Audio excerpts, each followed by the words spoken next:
Chào mừng quý vị đến với bản tin thời sự quốc tế ngày 13 tháng 9. Trong bản tin ngày hôm nay, FBC xin chuyển đến quý vị những tin tức nổi bật sau. Chiếc vội hiểm độc của chủ nghĩa khủng bố quốc tế vẫn còn âm thầm vươn dài. Hai ông lớn Trung Quốc và Nga ráo riết tiến hành cuộc tập trận chung mang tên Sứ mệnh Hòa bình 2021 nhằm chống lại sự trỗi dậy của các phần tử cực đoan. Trong khi đó, chuyên gia về quan hệ quốc tế từ các tiểu vương quốc Ả Rập Thống Nhất, gọi tắt là UAE, chỉ trích chiến lược chống khủng bố của Mỹ còn non nớt và bất định, chưa thể hiện được trách nhiệm của nhà lãnh đạo thế giới. Thêm một đòn giáng lên vị trí siêu cường của Mỹ, một báo cáo đáng báo động mới đây cho thấy chi tiêu quân sự của Nga đã vượt Mỹ suốt hơn 6 năm qua. Khi ngân sách quốc phòng giảm đi, liệu Mỹ có đủ sức kiểm soát một nước Nga ngoan cường? Cập nhật tình hình ở châu Á, Trung Quốc tiếp tục khuấy đảo vùng trời Đài Loan với chiến thuật vùng xám. Hôm 12 tháng 9, một máy bay quân sự của Trung Quốc tiếp tục xâm phạm vào không phận của hòn đảo. Người dân Myanmar từ khắp nơi trên thế giới đã cùng nhau biểu tình trước thềm cuộc họp của Liên Hợp Quốc về vấn đề nhân quyền, kêu gọi cộng đồng quốc tế can thiệp chống lại sự cai trị của chính quyền quân sự. Những thông tin đáng chú ý khác, Tổng thống Ukraine, Nga âm mưu thôn tính EU. Belarus sẽ chi 1 tỷ đô la để mua vũ khí Nga. Thủ tướng Iraq hội đàm với tân tổng thống Iran. Phúc kiến Trung Quốc đối mặt với nguy cơ bùng phát dịch nghiêm trọng. Tất cả diễn biến mới nhất trên toàn cầu sẽ được FBC chuyển đến quý vị trong bản tin ngay sau đây.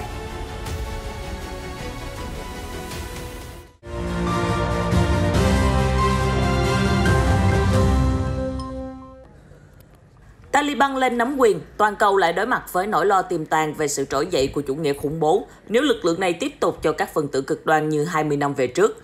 Chừng nào chiếc vòi hiểm độc của khủng bố quốc tế vẫn còn âm thầm vươn dài, chừng đó thế giới vẫn phải đề cao cảnh giác để đảm bảo an ninh. Hai ông lớn Trung Quốc và Nga đang ráo riết tiến hành cuộc tập trận chung chống khủng bố mang tên Sứ mệnh Hòa bình 2021 cùng các thành viên khác trong Tổ chức Hợp tác Thượng Hải SCO gồm Kazakhstan, Kyrgyzstan, Tajikistan, Uzbekistan. Được biết, cuộc diễn tập quân sự được tổ chức tại Nga kéo dài từ ngày 11 tháng 9 đến ngày 25 tháng 9. Được biết, khoảng 4.000 quân nhân từ 6 quốc gia sẽ cùng nhau diễn tập các hoạt động gồm trinh sát và giám sát, tấn công hỏa lực, phong tỏa và kiểm soát ngoại vi, truy quét các ổ nhóm khủng bố trên các đường phố, phòng thủ tiền phương, tấn công mặt đất, chia cắt, bao vây và tiêu diệt những kẻ khủng bố, cũng như khả năng chống lại các cuộc tấn công bằng máy bay không người lái. Theo Đài truyền hình Trung ương Trung Quốc CCTV, Trung Quốc là quốc gia duy nhất mang theo thiết bị chiến đấu chủ lực của mình đến cuộc tập trận. Quân đội nước này đã điều động 4 nhóm vận tải đường sắt và 2 nhóm không vận lên đường từ một số địa điểm khác nhau ở Trung Quốc kể từ ngày 26 tháng 8.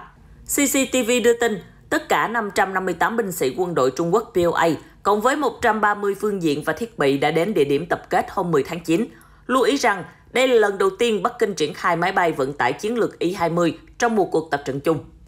Kênh truyền thông này cũng tiết lộ pháo tự hành bánh lốp kiểu 11, xe chiến đấu bộ binh kiểu 08, xe tấn công địa hình Mensi, trực thăng vận tải Z-8G và trực thăng tấn công Z-19 là những khí tài sẽ được quân đội Trung Quốc triển khai trong cuộc tập trận. Các chuyên gia cho biết, POA đã thể hiện khả năng và quyết tâm trong việc bảo vệ hòa bình và ổn định khu vực. Ông lớn châu Á đã tạo dựng hình ảnh sẵn sàng chiến đấu ở tầm cỡ thế giới với kho vũ khí và trang thiết bị tiên tiến cùng hỗ trợ hậu cần cấp cao. Theo Tân Hoa Xã, Bắc Kinh đã tổ chức lễ ra quân tại căn cứ huấn luyện Dongguan ở Orenburg, Nga, nhằm đánh dấu hoàn thành giai đoạn vận chuyển và huy động binh lực vật lực, sẵn sàng chuyển sang giai đoạn chiến đấu. Tổng chỉ huy lực lượng quân đội Trung Quốc trong cuộc diễn tập lần này là Zhao Canping đã phát biểu, cuộc diễn tập là cơ hội để Trung Quốc thắt chặt tình hữu nghị, cũng như tăng cường sự trao đổi quân sự với các thành viên SCO. Các binh sĩ sẽ học hỏi lẫn nhau để nâng cao trình độ huấn luyện trong các tình huống chiến đấu thực tế. Mỹ đang là quốc gia bị quy trách nhiệm cho hiểm họa mang tên khủng bố từ chảo lửa Afghanistan. Do cuộc rút quân vội vàng khiến chính quyền Afghanistan sụp đổ chóng vánh. Giới chức đang kỳ vọng với những nguy cơ tấn công khủng bố ngày càng leo thang, cùng nỗi đau ngày 11 tháng 9 vẫn còn đó, Mỹ sẽ hành động quyết liệt để triệt hạ chủ nghĩa cực đoan. Tuy nhiên, chuyên gia về quan hệ quốc tế Mohammed Khalfan Al-Sawafi từ các tiểu vương quốc Ả Rập Thống Nhất UAE cho rằng chiến lược chống khủng bố của Hoa Kỳ còn non nớt và bất định. Theo ông Sawafi, Mỹ bắt đầu cuộc chiến ở Afghanistan sau vụ tấn công ngày 11 tháng 9 với lý do tiêu diệt chủ nghĩa chống khủng bố. Tuy nhiên, 2 thập kỷ sau, Mỹ chỉ gây thêm bất ổn cho người dân Afghanistan và làm gia tăng xung đột khu vực. Tôi nghĩ rằng chiến lược chống khủng bố của Hoa Kỳ vô cùng hỗn độn và có độ không chắc chắn lớn. Những kế sách đó được thay đổi liên tục. Điều này cho thấy sự hấp tấp, thiếu chín chắn của Washington. Vị chuyên gia nói rằng chiến lược chống khủng bố trước đây và hiện tại của Mỹ hoàn toàn không hiệu quả. Hoa Kỳ chưa bao giờ thể hiện tinh thần trách nhiệm với tư cách là một siêu cường. Chiến lược chống khủng bố của Mỹ là không phù hợp, nó còn gây nguy hiểm cho không chỉ Trung Đông mà còn nhiều quốc gia khác. Tình trạng hỗn loạn Afghanistan sẽ lan sang các nước khác, kéo theo những yếu tố bất ổn cho an ninh khu vực và thế giới. Hiện nay có rất nhiều phần tử cực đoan ẩn nấp ở khắp nơi, ông Sawafi nói.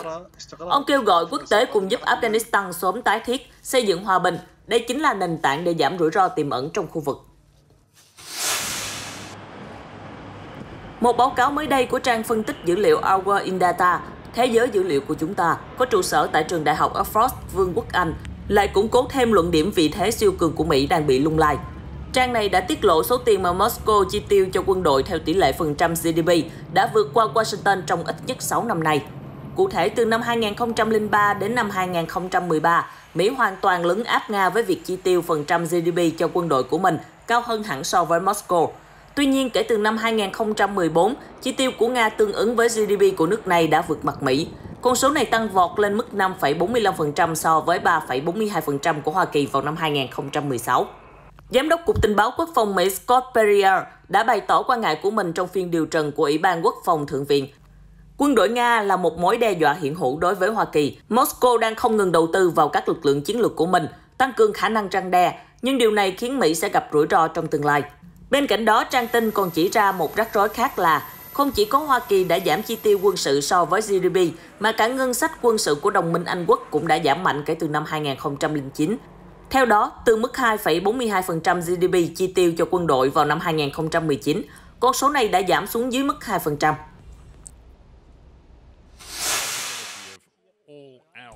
Hôm 12 tháng 9, phát ngôn viên của Duma quốc gia Nga, Vyacheslav Volodin, cho biết những phát biểu của Tổng thống Ukraine Vladimir Zelensky là rất nguy hiểm, hiếu chiến và có thể kích động những hiểu lầm không đáng có giữa Liên minh châu Âu EU và Nga. Theo đó, Tổng thống Ukraine đã cáo buộc Nga là quốc gia hiếu chiến, luôn có âm mưu thôn tính EU và chiến tranh EU-Nga là điều không thể tránh khỏi, và EU nên chuẩn bị các kịch bản ứng phó trong thời gian tới để không bị động. Ông Volodin nói thêm, các nhà lãnh đạo các nước châu Âu có hiểu rằng những lời lẽ hiếu chiến này là rất nguy hiểm đối với họ và thế giới hay không? Chính Ukraine đã đẩy EU và Nga tiến tới sát miệng hố chiến tranh, và chỉ cần một hiểu lầm hoặc một sơ sẩy nhỏ là hậu quả sẽ không lường trước được. Do đó, EU nên chú ý nhiều hơn đến Ukraine và tránh bị kích động, vì chúng ta không muốn chứng kiến một cuộc chiến toàn diện. Bên cạnh đó, Ukraine và Nga là hai dân tộc có nhiều điểm tương đồng về lịch sử, văn hóa và tôn giáo. Vì vậy, thay vì đối đầu căng thẳng, hai nước cần cùng nhau đối thoại hòa bình, củng cố hữu nghị và phát triển quan hệ song phương. Nhà ngoại giao Nga cũng thẳng thừng chỉ trích Tổng thống Zelensky đã từ chối thiết lập quan hệ song phương với Nga, kích động hận thù giữa hai dân tộc và luôn tìm kiếm chiến tranh với Moscow. Từ lâu, quan hệ giữa Kiev và Moscow đã căng thẳng, và đỉnh điểm là sau khi Nga tuyên bố sáp nhập bán đảo Crimea là lãnh thổ của mình và sau đó là nội chiến Donbass-Kiev. Hôm 12 tháng 9, Tổng thống Belarus Alexander Lukashenko cho biết nước này sẽ chi 1 tỷ đô la để mua các vũ khí tối tân từ Nga, trong một động thái được cho là dằn mặt Ba Lan nói riêng và Liên minh châu Âu nói chung. Theo đó, Belarus đang có kế hoạch trang bị các hệ thống tên lửa đất đối không S-400, S-500 và các khu vực phía Tây nhằm chống lại các mối đe dọa từ châu Âu. Tháng trước, Minsk đã rút bớt binh lực ở khu phía đông giáp với Nga để tăng cường cho khu vực phía Tây và phía Nam. Hiện tại, khu vực này được bao phủ bởi rất nhiều hệ thống đánh chặn S-300 và có tầm bao phủ toàn bộ châu Âu, một phần Bắc và Trung Phi. Thời gian gần đây, Belarus đang ngày càng đứng chung chiến tuyến với Nga sau khi Minsk bị EU trừng phạt cho các cáo buộc vi phạm nhân quyền và gian lận bầu cử. Theo đó, châu Âu đã áp lệnh cấm vận toàn diện với Belarus và làm nền kinh tế quốc gia Đông Âu này đang trong tình trạng ngặt nghèo. Hôm 12 tháng 9, Thủ tướng Iraq Mustafa al-Kadhimi là nhà lãnh đạo nước ngoài đầu tiên tới thăm và có cuộc hội đàm với tân Tổng thống Iran Ebrahim Raisi kể từ tháng 8, khi Baghdad đang là trung tâm hòa giải giữa Iraq và kình địch Ả Rập Xê Út nhằm ngăn chặn các nước láng giềng can thiệp vào tình hình nội bộ Iraq. Iraq từ lâu đã là chiến trường giữa một bên là Iran và một bên là Mỹ, Israel và các quốc gia bán đảo Ả Rập với các cuộc tấn công khủng bố chống lại các lực lượng Mỹ và các cuộc ám sát nhằm triệt hạ cả yếu nhân của cả Iran và Iraq. Gần đây nhất, tướng Iran Qasem Soleimani đã trở thành nạn nhân mới nhất trong bàn cờ chính trị Iraq khi bị máy bay không người lái của Mỹ hạ sát tại sân bay quốc tế Baghdad. Chúng tôi hy vọng hai quốc gia chúng ta sẽ xóa bỏ mọi hận thù trong quá khứ để cùng nhau củng cố và phát triển mối quan hệ tốt đẹp giữa Iran và Iraq, ông Raisi nói trong cuộc họp báo chung ở Tehran. Tổng thống Raisi cho biết Iraq đã đồng ý miễn thị thực cho những người Iran hành hương đến các thánh địa của người Hồi giáo Shia vào cuối tháng 9 nhân dịp lễ Arbaeen, đánh dấu sự kết thúc 40 ngày để tang cho Imam Hussein, cháu trai của nhà tiên tri Mohammed. Việc cải thiện quan hệ giữa hai quốc gia là một tín hiệu đáng mừng trong bối cảnh khu vực Trung Đông ngày càng hỗn loạn do xung đột chính trị và đại dịch Covid-19. Iraq hiện đang phụ thuộc vào nguồn khí đốt và điện của Iran, nhưng việc nhập khẩu gần đây bị trì hoãn do Iraq chưa thanh toán các khoản tiền cho đối tác.